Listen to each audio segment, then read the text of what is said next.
Mensagens que edificam, ministradas pelo pastor Sidney Ferreira.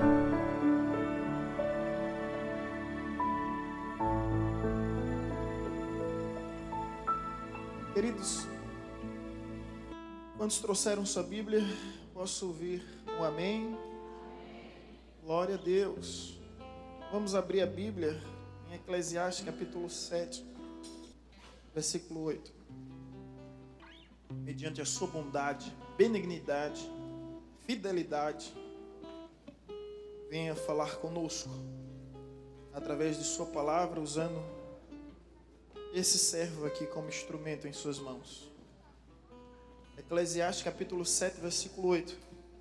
Quantos encontraram? Podem dizer amém? Assim está escrito: o fim das coisas é melhor que o seu início. O paciente é melhor do que o orgulhoso. A minha intenção é me deter nessa parte inicial onde diz: melhor é o fim das coisas do que o seu princípio. Conforme nós sabemos, Eclesiastes foi escrito por Salomão no fim da sua vida. Cantares foi escrito no início do seu ministério, ele está cheio de vigor. Provérbios, ele já estava no meio da sua vida, e o fim da sua vida, ele escreve Eclesiastes. E é um homem de extrema sabedoria, e essas lições, tanto de Cantares, Provérbios e Eclesiastes, às vezes nos intriga porque confronta a nossa maneira natural de pensar. Existem alguns adágios e provérbios estabelecidos por Salomão que contraria essa lógica humana, como por exemplo, é melhor o fim das coisas do que o seu princípio. Como assim? Outro conselho que ele nos dá é quando diz: é melhor ir à casa onde há luto do que a casa onde há banquete. Como assim? Outro conselho que ele dá é: melhor o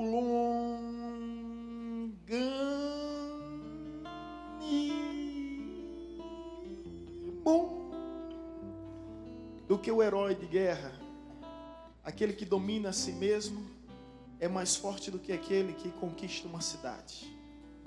É muita sabedoria. Se ele escrevesse só esses três adágios, já seria o suficiente para reconhecermos que havia uma unção sobre a sua vida.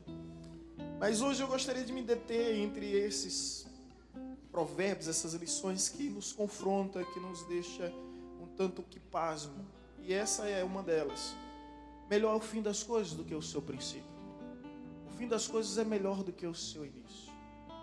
Tudo que tem um início tem um fim. Tudo que tem um começo tem um final. E o fim é melhor que o começo. A pergunta é: por quê? Por que é melhor o fim? Eu fiquei a pensar sobre isso.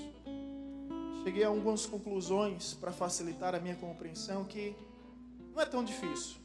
Pergunte a um universitário: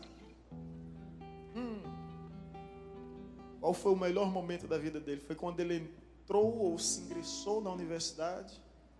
Ou quando ele se formou, concluindo, colando o grau, o curso? Pergunta aos universitários. Nós tivemos algumas vezes essa experiência. Na verdade, eu vou dizer um segredo para aquele que ainda não entrou, para os jovens que estão aí se preparando para entrar. Você tem duas grandes alegrias, irmãos. A primeira é quando entra. A segunda, que é maior, é quando sai. Parece uma carta de euforia. Você celebra muita emoção. Eu pergunto ao universitário qual é melhor: ingressar numa universidade ou concluir essa universidade. Pergunte a um construtor: o que é melhor? Construir um edifício, construir algo, ou concluir? Pergunte a um alpinista: o que é melhor, o início da escalada ou o final, topo, cume, o ápice, o apogeu? O que é melhor? Pergunte a um maratonista o que é melhor, se o início ou o fim, se a largada ou se a chegada. Pergunte a uma gestante, a uma grávida, qual a maior emoção, quando ela obtém o resultado que está grávida ou quando ela vive o parto, aquele período de gestação. Apesar das dores, a alegria é incomparável. Logo, todos eles vão de dizer que certamente o fim é melhor. O fim é melhor porque ele nos traz maturidade, o fim é melhor porque ele nos traz experiência, o fim é melhor porque ele nos fortalece. O fim definitivamente é melhor porque na verdade ninguém é lembrado pelo começo, mas pelo fim. Ninguém é lembrado aqui pelo nascimento, mas pelo falecimento. Ninguém é lembrado pela largada, não importa em que posição você venha largar, você vai ser lembrado pela chegada, em que posição você chegou. Assim é a vida, e quando eu estive pensando sobre isso, eu me vi refletindo sobre as palavras do apóstolo Paulo em 2 Timóteo, capítulo 4, versículos 7 e 8, onde ele exorta a igreja a chegar ao fim, ao dizer: combati o bom combate, completei a carreira, combati o bom combate, guardei a fé, completei a carreira. E ele de alguma forma nos estimula, nos incentiva, nos motiva a combatermos o bom combate, a guardar a fé e a completar a carreira que nos foi proposta. Porque precisamos chegar ao fim. E eu digo isso porque eu sei que há pessoas que iniciam algo, mas diante dos empecilhos, diante dos obstáculos, se sente esmorecido, desmotivado e simplesmente desiste. Desiste antes mesmo de desfrutar. Se você for perguntar a quem semeia, um agricultor, qual o melhor, se é semear ou colher, se é o início ou se é o fim, ele certamente vai dizer que a alegria de colher ela é incomparável. É por isso que está escrito no Salmo 126, aqueles que semeiam com lágrimas, colherá com júbilo. Há muitas pessoas que não estão colhendo com júbilo porque ainda não aprenderam o princípio de semear com lágrimas. É necessário semear para colher, e é importante entender que aquilo que nós colhemos é justamente aquilo que nós um dia semeamos. Então, gente, não desista. Estamos ainda no início do ano, é o primeiro dia do segundo mês desse ano, e essa é a nossa palavra, que o fim é melhor do que o começo. E você conserve energia suficiente, porque daqui a acho que nem um mês, 2 meses, daqui a algumas semanas a gente já está totalmente desanimado. A gente já esqueceu as metas, a gente já esqueceu os objetivos traçados, estabelecidos, determinados para ser alcançado. Mas se você venha viver essa conquista, e diante dessa palavra do sábio Salomão, é melhor o fim do que o começo, eu comecei a meditar nas escrituras sagradas e percebi algumas verdades e gostaria de pontuar em 2 lições. Primeira, pessoas que começam bem e terminam mal. Segundo, pessoas que começam mal e terminam bem. Então vamos para a primeira. Primeira, pessoas que começam bem e terminaram mal. Exemplo, vou dar aqui alguns exemplos. O rei Saul. Você já leu sobre o rei Saul? Ele começou muito bem. Ele foi escolhido por Deus para ser o primeiro rei da nação de Israel. Foi ungido pelo sumo sacerdote e profeta Samuel.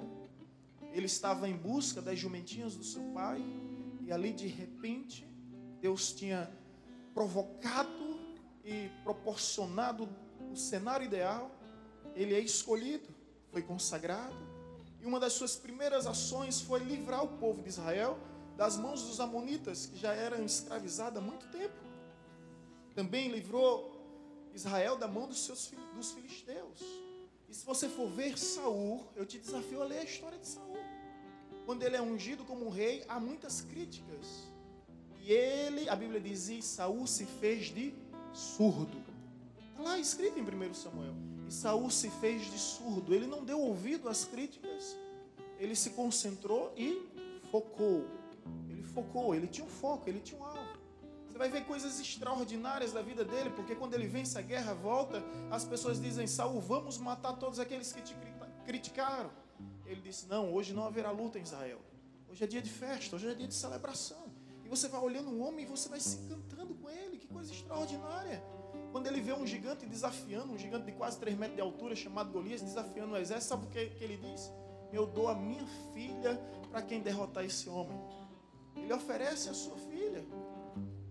E o homem que vencer o gigante ganharia como prêmio a sua filha, seria um príncipe. Ele é capaz de fazer isso por causa do reino, por causa do povo de Deus. Um dia ele chegou a pregoar um jejum, hoje todo mundo vai jejuar. E quem não jejuar vai morrer. E quem não ouviu essa ordem do rei foi justamente seu filho Jonatas, e Jonatas comeu. Quando isso chega aos ouvidos de rei Saul está disposto a matar seu filho para fazer valer a sua palavra. Até que os sábios disseram: olha, Jonatas é inocente, Jonatas não ouviu a ordem do rei. Então ele poupa o seu filho por esse motivo. Mas você vai perceber um homem que começou muito bem. Mas de repentemente, em algum momento em sua vida, ele começou a desandar. E quando desandou feio. Desandou desobedecendo a Deus. E o seu fim foi trágico. Foi consultando feiticeira, deixando de honrar a Deus. Se fosse perguntar a você qual é o pior pecado, pecar contra a autoridade de Deus ou pecar contra a santidade de Deus? Pense e responda para si mesmo. Davi pecou contra a santidade, Saul pecou contra a autoridade. Davi foi perdoado, mas Saul não, porque Deus não perdoa quem peca contra a autoridade dele. Por isso que o texto bíblico nos diz: e Saul morreu porque foi consultar uma feiticeira. Deixou de dar a honra devida a Deus para dar honra às trevas. E se você for ver Saul, ele é um homem cheio de boas intenções. O profeta Samuel chegou atrasado. Às vezes o profeta chega atrasado, tá, gente? Estão entendendo aí o mistério?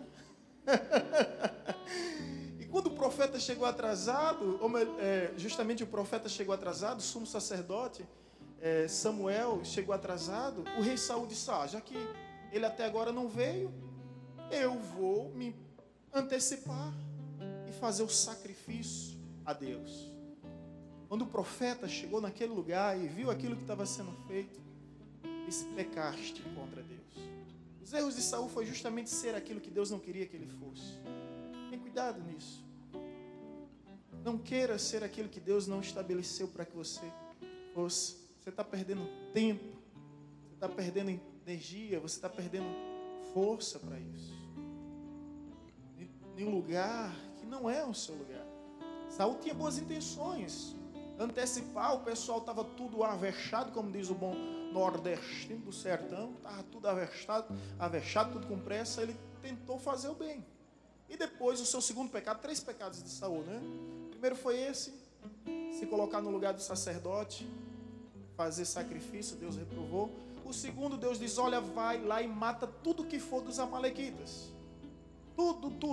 Dos agadagitas. Mata tudo que for dos agadagitas. Ele não matou tudo, ele poupou o melhor dos gados, o melhor dos cordeiros.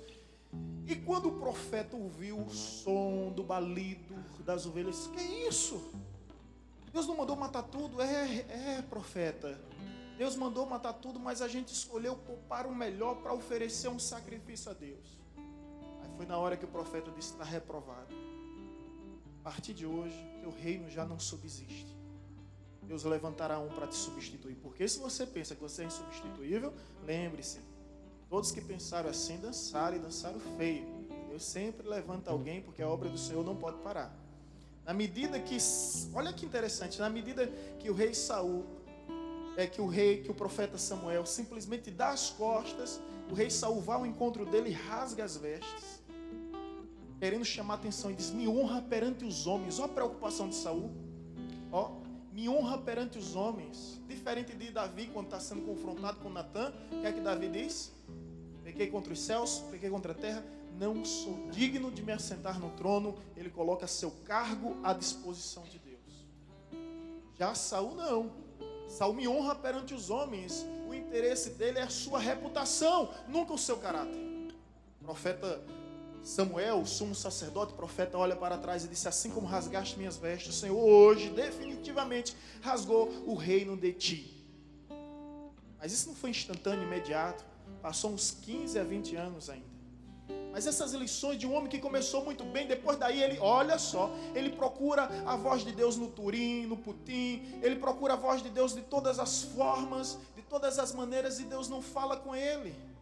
Quem muito quer ouvir a voz de Deus, acaba ouvindo a voz do diabo. Deixa eu te dizer uma coisa, se Deus quer falar contigo, relaxa. Ele sabe o teu endereço, Ele sabe onde você se encontra, Ele sabe onde você mora e Ele sabe o que você passa. Estou cansado de andar nas ruas sem conhecer ninguém e às vezes separado do nada. Ei, vem cá, isso. Eu amém. Deus sabe. O profeta, o rei Saul queria tanto ouvir a voz de Deus, tanto ouvir a voz de Deus, que acabou ouvindo a voz do diabo. Por isso que ele foi a feiticeira. Que fim trágico.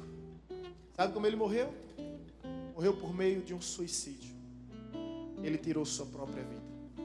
Um homem que começou tão bem, mas infelizmente terminou tão mal. Não conseguiu entender o que Salomão tinha dito em Eclesiastes capítulo 7, versículo 8. É melhor o fim das coisas do que o seu início. Um outro exemplo de um camarada que começou muito bem, terminou muito mal. Quem é esse? Vamos para o Novo Testamento. Vou citar os exemplos de reis e de profetas, de apóstolos, tá? Judas Iscariotes. Judas, ei, não se engane. Judas foi escolhido por Jesus a dedo no meio da multidão para ser um dos 12, viver em plena comunhão. Judas era o único que não era galileu. Judas tinha essa exclusividade. Acho que Judas às vezes parava, olhava para um e para o outro e disse: rapaz, eu sou o único aqui que não sou galileu. Rapaz, eu estou com a bola cheia aqui, viu?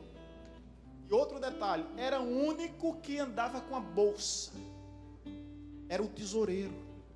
Cargo de extrema confiança era exercido por Judas, porque era uma pessoa de extrema competência também. Judas pregou em nome de Jesus, Judas curou em nome de Jesus, Judas contemplou diversos milagres em companhia de Jesus. Começou muito bem, mas em determinado momento se iludiu com as coisas do mundo. Se alguém me perguntar: pastor, por que o senhor acha que Judas fez o que fez? Eu estive um pouco, uma vez, pesquisando sobre a vida de Judas e percebi o seguinte: que todos os apóstolos chamaram uma hora ou outra Jesus de Senhor. Judas nunca chamou. Judas sempre chamava Jesus de mestre e rabi. Ele via Jesus apenas como um sábio pensador. Nunca viu Jesus como o Cristo, o Messias, o verdadeiro Senhor. Pecou porque não tinha um conhecimento correto de quem era Jesus. Pecou porque essa lacuna, essa ausência, foi o suficiente para que Satanás contaminasse o seu coração ao ponto de trair Jesus por 30 moedas. Uma merreca. Era o valor de um escravo para se libertar. 30 moedas. E, na mesma noite, Jesus ainda faz uma festa, celebra uma ceia, e pega o pãozinho da ceia, molha no vinho, e oferece a quem dos apóstolos? A quem? A Judas. Essa tradição que nós temos, que no dia do aniversário, a gente parte o bolo, né? Aí fica aquele negócio. Primeiro pedaço do bolo vai para quem? Vai para quem? Vai para quem? Vai para quem? A gente sempre oferece para a pessoa que a gente mais ama, né? Pessoa que nós mais admiramos, que nós mais queremos bem. Jesus fez isso na ceia, na sua última ceia. Ele pega o pãozinho, olha para todos os apóstolos e diz: Judas, receba. É como se Jesus dissesse: não faça o que você tem que fazer, mas já que isso entrou no teu coração que tem que fazer, faça logo. Jesus ainda deu uma oportunidade. Como foi que Judas terminou? Enforcado. Tirou a sua própria vida. Se isolou. Cuidado com quem se isola. Se você estiver passando por problema, irmão, não se isole. O mal de Judas foi se isolar, e quando se isolou, Satanás entrou no seu coração e acabou com sua vida. Não se isole, procure ajuda. Lembre-se do que Paulo disse: por fora combates, por dentro temores, mas Deus que alivia os abatidos me enviou Tito. Eu aprendo muito com isso, porque Deus, para curar o nosso abatimento, Ele usa alguém. Pessoas curam pessoas. Ele não usa anjo, não usa arcanjo, querubim, serafim, nada disso. Ele usou pessoas. Você já percebeu que momentos difíceis da sua vida, Deus levantou alguém para olhar para você e dizer: ei, reage. Uma vergonha na tua cara lisa. Reage. Deus usa pessoas para curar pessoas. Nós precisamos de um Tito. Combate por fora, temores por dentro, mas Deus que alivia o abatido me enviou Tito. Judas não quis Tito na sua vida, ele ficou sozinho. Pode olhar quando alguém está para se desviar. Você vai na sua casa, ele manda um recado lá dentro do quarto: diga que eu não estou não. Você liga, está lá, né, online no WhatsApp. Você manda mensagem, não atende, desconversa, não quer. Porque busca se isolar de todo jeito. Esses são dois exemplos de pessoas que começaram muito bem, mas terminaram muito mal. Agora quero dar dois exemplos de pessoas que começaram muito mal e terminaram muito bem. E agora, como eu falei do rei do Antigo Testamento, vou falar de um rei também do Antigo Testamento, Davi. Davi começou mal como rei. Quando ele começa como rei, ele foi terrível. Já parou para pensar? Ele como rei, agora ele disse: agora que eu sentei no trono. Tem muita gente assim, que luta por um troféu. Às vezes esse troféu é o casamento. Depois que conquista, relaxa, né? Relaxa. O bom homem, gente, eu vou dar uma lição aqui para os homens que estão aqui. Homens, o bom homem é aquele que manda na mulher.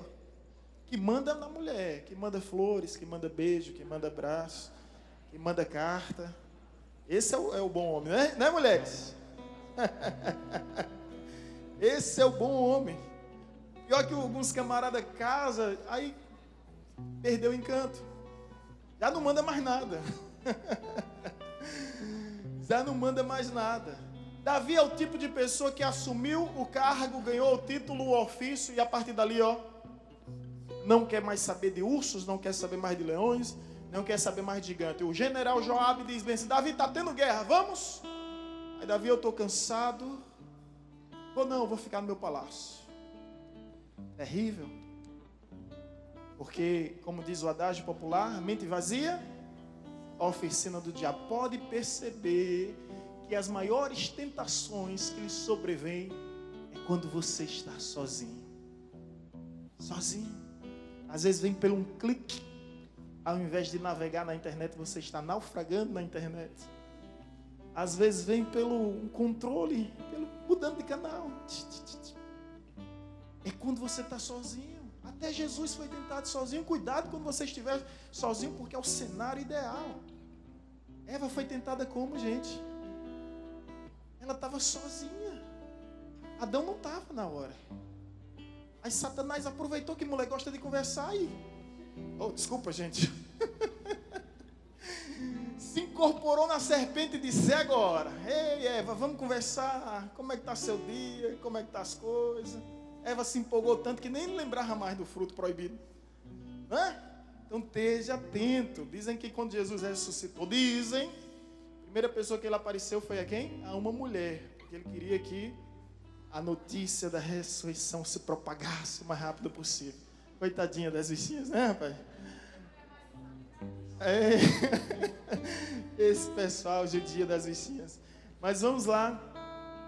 Davi simplesmente se acomodou. E ao se acomodar, não ir para a guerra, mente vazia, oficina do diabo, ele começou a andar para um lado para o outro. Ele olha uma janela, avistou, longe, quem? Betseba. a mulher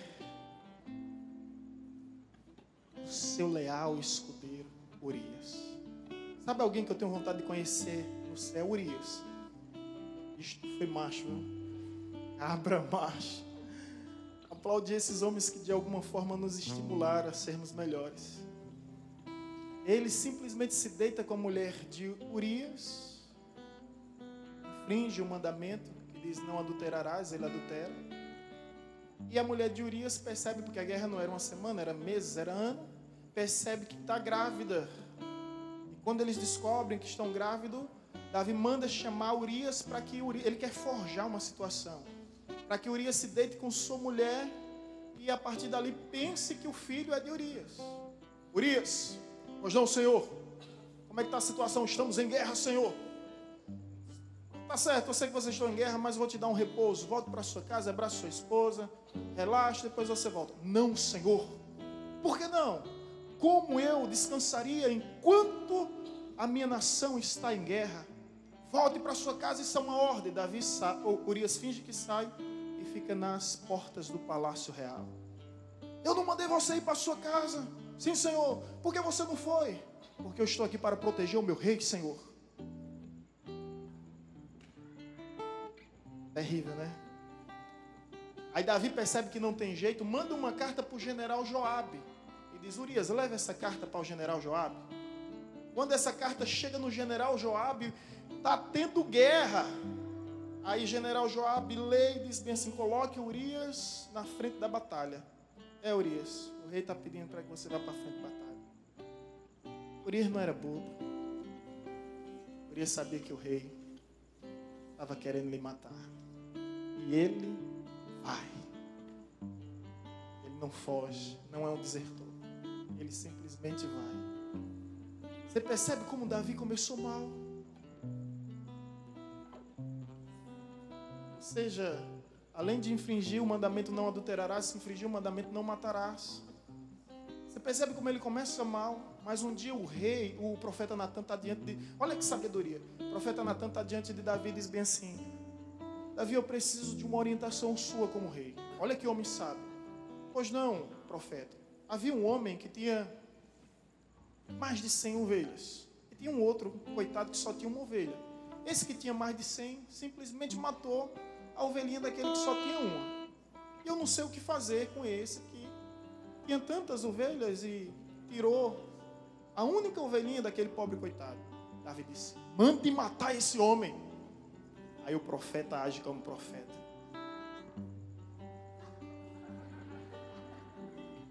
Esse homem é você, Davi. 2 homens de Deus, um para falar a verdade e o outro para ouvir a verdade. Aí Davi disse: pequei contra os céus, pequei contra a terra, não sou digno de ser rei. Ele diz assim: está aqui meu trono, está aqui minha coroa, o que Deus quiser fazer, faça. A oração dele no Salmo da Confissão é: não retires de mim, ó Deus, o teu Espírito, porque ele sabia que o segredo do sucesso era a presença do Espírito em sua vida, nada além disso, nada a mais do que isso. E o que acontece é que Deus disse: você se arrependeu, não vai ser destituído do teu ofício. Todavia, a espada jamais se passará da tua casa. Davi pagou um preço. Gente, deixa eu te dizer uma coisa aqui, é importante. Deus perdoa, mas as consequências não apaga. Tem gente dizendo aí: Deus é amor, Deus é amor, Deus é amor. Lembra do ladrão da cruz que Deus perdoou porque Deus é amor. É verdade, mas onde foi que ele morreu? Deus perdoou, mas não livrou da consequência. Estão entendendo? Então você errou, meu amigo, Deus te perdoa imediatamente desde que haja arrependimento. Mas as consequências, nego velho, vai ter que cumprir. E Davi pagou um alto preço. Você conhece a história, né? Incesto, fratricídio. Um irmão se deita com a irmã, depois um irmão mata o outro irmão. Resumindo a história, que nós não temos tempo. Depois lá na frente um filho dele usurpa o trono. Depois esse filho morre em guerra contra o próprio pai. Depois lá na frente, antes de Salomão, há um outro filho usurpando o trono. E a história é bárbara, a história é cruel. Mas o que acontece com Davi é que ele busca viver em intimidade com Deus, em consagração. em arrependimento. E para concluir o assunto e não se estender muito, é o único homem na terra que Deus diz: é segundo o meu coração. É segundo o coração. Um dia alguém me fez a pergunta aqui no seminário: pastor, por que Davi é um homem segundo o coração de Deus, sendo que ele matou, ele adulterou, ele fez coisas tão cruéis, tão covardes? É porque Deus olha para a nossa ação, sim, mas Ele olha mais para a nossa reação. E ninguém é como Davi. Eu estava aqui no Ageu, eu desci a lenha, não foi, Alessandro? De Davi. Desci a lenha de Davi como fracasso familiar, fracasso como marido, fracasso como um pai. Agora, como adorador, meu amigo, nenhum homem adorou mais a Deus do que Davi. Davi, ele diz: o teu amor é melhor do que o vinho, prefiro a tua presença do que as riquezas do ouro e da prata. Vai ver as declarações que ele cria. Davi é aquele cara que entra no êxtase, que quando é para dançar, ele dança com vontade, sabe? Ele dança com tanta vontade que ele começa a rodopiar, e as vestes do rei ficava tão à mostra que mostrava suas nádegas. Davi é demais, como adorador. Então, porque ele é homem segundo o coração de Deus? Não é pelas suas ações, é pelas suas reações. Diferente de Saul, me honra perante os homens, ele não está nem aí. Ele: me perdoa, meu pai, mas não afaste de mim o teu espírito, eu quero o teu espírito. Ele é aquele camarada que pega a harpa, começa a compor, que cria instrumento, mas está dia e noite e dia, adorando a Deus. Vai ver livro de Salmos, vai ver as expressões poéticas de Davi. Vai ver Davi que encontra Deus na sua profissão. Você já encontrou Deus na sua profissão? Ele encontra Deus na sua profissão ao compor o Salmo 23. O Senhor é meu pastor. Pastor era aquilo que ele era, mas ele se identifica com Deus como pastor. O Senhor é meu pastor, nada me faltará. Ele vê Deus no seu dia a dia, no seu cotidiano, na sua rotina, nas coisas mais simples, mais supérfluas. Ele consegue ver Deus. Ele consegue dizer: sonda-me, ó Deus, e vê se há em mim algum caminho mau, e guia-me pelo caminho da verdade. Ele é isso, porque ele é um homem segundo o coração de Deus, não pelas suas ações, mas pelas suas reações. Qualquer um de nós podemos cometer qualquer tipo de erro, gente. Tem tanta gente boa ali no presídio, que por causa de um momento de surto, cometeu uma loucura e infelizmente ficou fadado a essas consequências. Mas são pessoas boas. Mas são pessoas boas, que por um momento, quem é que já assistiu aquele filme Carandiru? Mais de 100 pessoas morreram. Se você for ver aquele filme, tem tanta gente boa lá. Tanta gente boa lá naquele presídio, que por causa de uma loucura, e eu já me vi nos momentos de loucura, e eu não me reconheço nos momentos de loucura. Poderia ser eu, poderia ser você. Então todos nós podemos cometer qualquer delito. A grande questão que vai nos fazer sermos melhores é a nossa maneira de reagir. Eu já falei do pastor Thomas William Ford, um canadense que esteve ano passado aqui com a gente, meu reitor. Ele era um homem excêntrico, e para ele dar um fora nenhum é rápido demais. Mas ao mesmo tempo eu nunca vi um homem tão quebrantado, um coração tão compungido, tão dilacerado. Ele magoa aqui, mas imediatamente ele perde perdão, ele libera perdão, não tem frescura. Permita-me assim dizer. Não tem frescura. Não é uma mimosa pudica, aquela plantinha que você trisca nela, ela se encolhe. Mas é pessoa sarada. Pessoas saradas sempre reconhecem que o céu é maior, e são pessoas que querem viver no céu. Sabe quando a Bíblia diz que o caminho é estreito, a porta é apertada? É porque nesse caminho, uma hora ou outra, a gente vai se esbarrar um no outro. Você está preparado para isso? Uma hora ou outra nós vamos pisar no pé de um do outro. Às vezes no calo um do outro. Vai deixar o caminho por causa disso? Às vezes a gente vai estar assim grudado um com o outro, mas é a única forma de chegar do outro lado. Então Davi começou mal o seu reinado, mas terminou muito bem o seu reinado, sendo recolhido e ouvindo da parte de Deus diz o seguinte: Davi, seu reinado nunca mais terá fim. Vou levantar um. Escuta isso como é forte. Para Davi é muito forte. Vou levantar um dos teus descendentes, e o seu reinado será eterno. Isso é muito forte, porque Deus acabou com a história de Saul. Nenhum dos filhos de Saul sobreviveu para reinar no seu lugar. A história de Saul acabou. Nesses períodos da dinastia, da monarquia, da oligarquia, quem assumia o lugar do pai era quem? Era o filho, não tinha voto, não tinha plebiscito, não tinha decisão da maioria, não era uma democracia. Saul simplesmente some da história. Davi, eu queria muito mais tempo para falar de Davi. Eu me empolgo quando ele diz bem assim, olha, manda chamar Mefibosete, vai comer na mesa do rei enquanto viver. Deficiente, abandonado, filho do seu amigo Jonatas, a quem um dia ele fez uma simples aliança. Jonatas morreu, ele poderia viver livre dessa aliança, mas ele quis honrar sua palavra até o fim. É demais, Davi, como adorador, é demais. Outro exemplo de uma pessoa que começou muito mal, mas terminou muito bem. Pedro. Pedro é arrogante, gente. Pedro é excêntrico, impulsivo. Pedro é inconsequente. Pedro, sabe, é volúvel, é inconstante. Começou muito mal, mas terminou muito bem. Começou muito mal por quê? Porque na hora H, ele negou Jesus 3 vezes. Aí o galo cantou, você conhece a história, negou Jesus 3 vezes. Mas não foi simplesmente negar Jesus. Quando você vai para o original grego, você estuda, a primeira vez ele negou, nunca vi esse homem. A segunda vez ele jurou, eu juro que nunca vi esse homem. A terceira vez, ele nem negou, nem jurou, ele praguejou.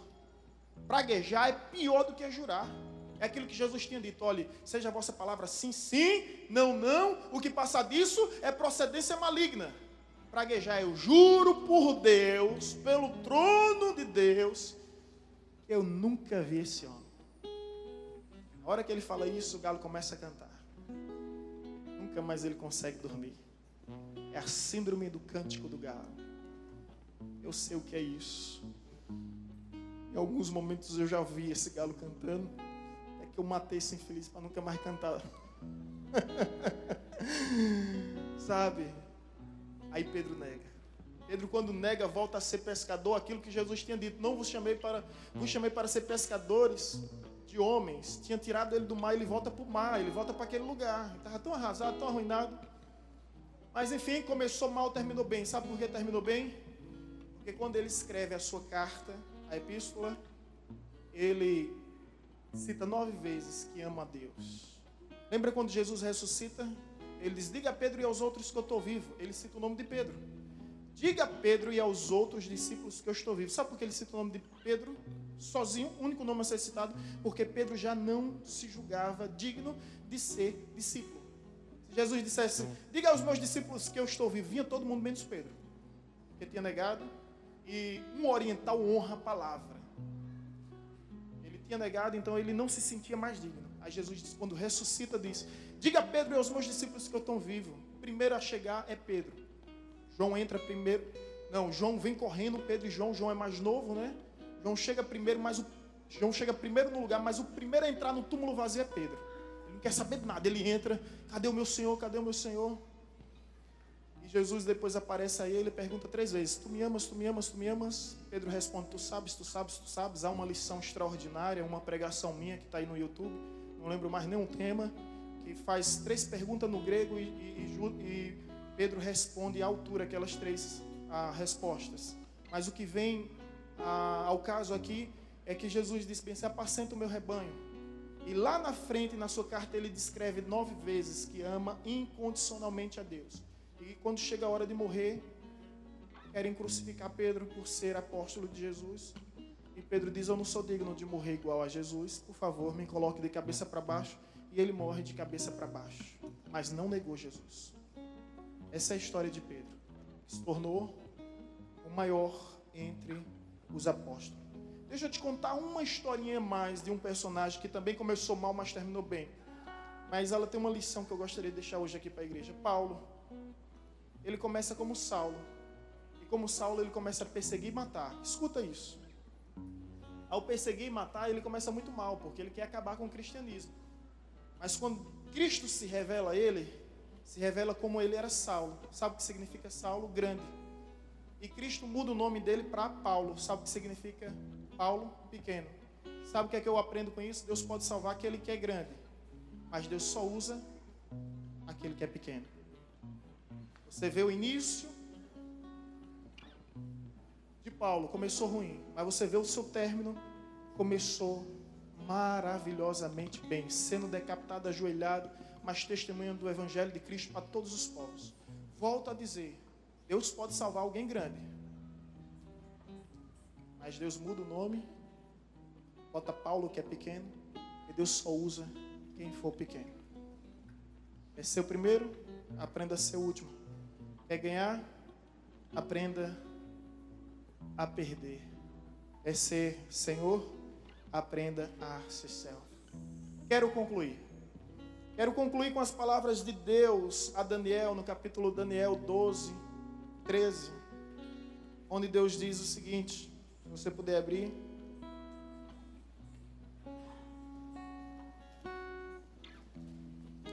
Daniel, capítulo 12, versículo 13.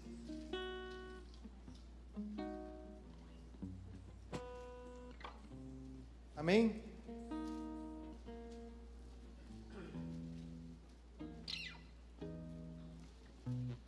Assim está escrito. Quanto a você, siga o seu caminho até o... No final dos dias você se levantará para receber a herança que lhe cabe. É Deus dizendo para Daniel, siga o seu caminho até o fim. Ei, querida, ainda não acabou. Elias se esconde numa caverna, pede a morte. Deus visita a caverna e diz, na realidade, a voz de Deus vai a Elias e diz, sai da caverna que eu falarei contigo. Se você quer que Deus fale com você, saia da caverna. E Deus disse a Elias, a caminhada ainda é sobre modo longa. A gente pensa que é o fim, Deus só está colocando um ponto para começar um novo capítulo em nossa vida. É assim que Deus faz em todo tempo. A caminhada é sobre modo longa. Tu, porém, permanece em teu caminho, na minha versão diz assim, até o fim. Porque é melhor o fim do que o começo. Olha para a história de José. Eu pergunto a você, qual foi o melhor na história de José? Foi o início ou foi o fim? Olha para a história de Jesus. Qual é melhor? Nascer numa manjedoura? Morrer numa cruz? Isso é o início. Ou o fim? Ressurgir ao terceiro dia e ser levado aos céus na presença de 500 testemunhas? Estou falando do ministério terreno. Eu creio que no fim tudo vai dar certo. E se ainda não deu certo, é porque não é o fim. Um missionário disse que toda obra de Deus ela tem 3 fases. Primeira, começa difícil. Segunda, torna-se impossível. Terceira, termina realizada. Tu, porém, segue o teu caminho até o fim. O Espírito Santo ministra no meu coração que há pessoas que querem desistir dos seus sonhos, desistir das promessas.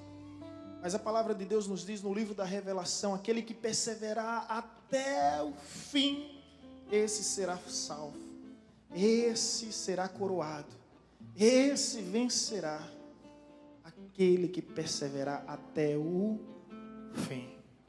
Você que está querendo desistir, eu não sei qual a desculpa que você tem, mas deixa eu te dar alguns exemplos. Enquanto você pensa em desistir, pessoas que alcançaram o sucesso em determinado momento da sua vida que ninguém me dava mais valor. Deixa eu te dizer, Roberto Marinho, fundador da Globo. A gente pode ser contra a Globo em vários aspectos, mas que temos que reconhecer que é uma emissora de extrema influência, não somente no Brasil, mas no mundo. Isso temos que reconhecer. Roberto Marinho começou a Globo com 60 anos. Ele alcançou o sucesso esperado. 60 anos. Era possível que alguém já tivesse dito, desiste. Galileu, ele faz sua grande descoberta aos 73 anos. Aos 73 anos, Galileu faz sua grande descoberta. O maior presidente dos Estados Unidos, Abraham Lincoln, ele é eleito 52 anos, com 52 anos, depois de ser reprovado nas urnas várias e várias vezes. Ele é eleito como presidente nos Estados Unidos. Henry Ford, o primeiro carro Ford que ele cria, onde alguns filósofos na época, como Victor Hugo, disseram: logo logo o pessoal vai deixar esses carros e voltarão aos cavalos. Ele faz o seu primeiro carro aos 45 anos. Ray Kroc, esse homem com 52 anos, ele simplesmente cria a maior rede de fast food do mundo, McDonald's. Simplesmente a McDonald's. Walt Disney, ele começa a construir aquele espetáculo que hoje é o maior parque de diversão que existe no mundo, com 55 anos. Deus mudou o nome de Abraão quando Abraão tinha 99 anos. Deus chamou Moisés quando Moisés tinha 80 anos. Na verdade, Moisés viveu 120 anos. 40 no Egito, 40 no deserto de Midian, cuidando das ovelhas que não eram suas, mas do seu sogro. E depois 40 anos peregrinando rumo à terra prometida. Essas 3 fases da vida de Moisés têm 3 lições. A primeira, quando ele está aos 40 anos no Egito, ele pensa que é tudo. Depois ele vai aos 40 anos no deserto, na casa do seu sogro, para reconhecer que não é nada. Depois ele passa mais 40 anos peregrinando rumo à terra prometida, para reconhecer que Deus é tudo, pode tudo e faz tudo para aquele que nele crê, para aquele que nele espera. Essa é a fase da vida de Moisés. Quer saber? Eu me encontro nessa parte também. Eu acho que você, de alguma forma, houve um momento que eu pensei que eu podia tudo. Aí Deus nos leva a determinadas situações para que venhamos reconhecer que nós não podemos, sem mim nada podeis fazer. Aí Ele nos leva a um nível de maturidade, de intimidade, onde nós reconhecemos que nele sim, e através dele sim, nós podemos muito, porque Ele pode tudo. Por isso que a Bíblia diz, Ele é capaz de fazer muito mais do que pedimos, do que pensamos, conforme o poder de Deus que opera em nós. Oi? Ele é capaz de fazer mais do que pedimos, mais do que pensamos, conforme o seu poder que opera em nós. É esse poder, o Espírito Santo, que vive em nós, que reina em nós, que nos move a fazer coisas que nós não podemos por nossa própria conta, por nossas próprias condições. Eu só quero concluir dizendo uma coisa: acredite, é melhor o fim do que o começo. Se o teu começo foi bom, o fim será melhor. Não tenha dúvida disso. Não tenha dúvida. É melhor o fim do que o começo. Casar é bom? Quantos podem dizer amém? Envelhecer lado a lado é melhor ainda. Não vi amém. Fiquei triste agora, fiquei preocupado. Eu vou repetir. Casar é bom? Envelhecer juntos, lado a lado, é melhor ainda. Ai, que bênção. Ainda bem que os casados concordam comigo. Aceitar Jesus nessa terra é bom? Ser coroado nos céus será melhor ainda. Se você acredita, levanta e aplaude ao Senhor, que faz a nossa história se cumprir, que é o autor do início ao fim, e que tem, e que é, e que sempre será o melhor. Vamos louvar ao nosso Deus em nome de Jesus.